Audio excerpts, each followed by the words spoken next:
All right, let's turn back to the White House and President Trump's decision to raise tariffs on steel and aluminum imports from 25 to 50%. The U.S., where President Donald Trump says he is recommending a 50% tariff on all imports from the European Union.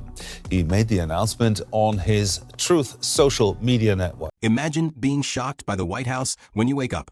Prior to the markets opening, investors were rushing to comprehend a straightforward new. From the president's message, a sharp rise in imports, tariffs, increasing steel and aluminum taxes from 25% to 50% had an impact on the industrial industry, designed to safeguard domestic employment. Instead, one employer announced indefinite layoffs to 74 employees as a result of the move. Automation and international competition weren't the source of this.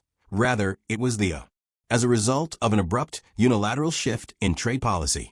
One nation stood while American workers were given pink slips, ready to reap the rewards. We'll discuss that in further detail later in this video. Make sure to click the like button before we start. It enables us to circumvent YouTube's algorithm. The irony of the circumstance is difficult to overlook.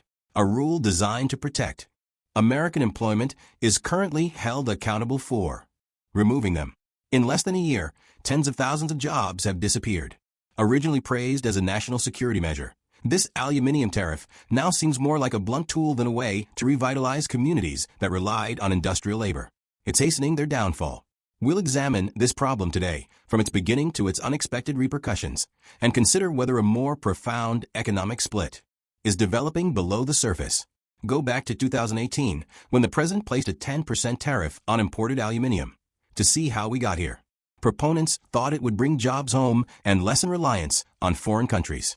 However, over time, in 2025, the rate increased to 50% after first reaching 25%. This abrupt increase impacted Canada and even America's closest friends. In Pennsylvania, a speaker boldly predicted that aluminum jobs would be more robust than before. However, that assurance appeared more and more flimsy as factories shut down. One significant problem was missed: vitality. Massive amounts of electricity are used in the manufacture of aluminum, enough to run a home for almost half a year. Per output ton, industrial electricity costs in the U.S. are expensive, frequently surpassing 9 cents per kilowatt hour. In Canada's Quebec province, where hydroelectricity is abundant, the rate is more like 4 cents. It's that gap that makes the difference.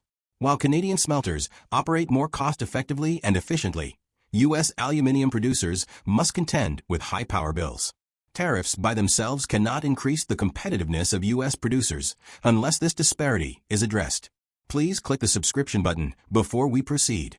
It greatly aids in the channel's expansion.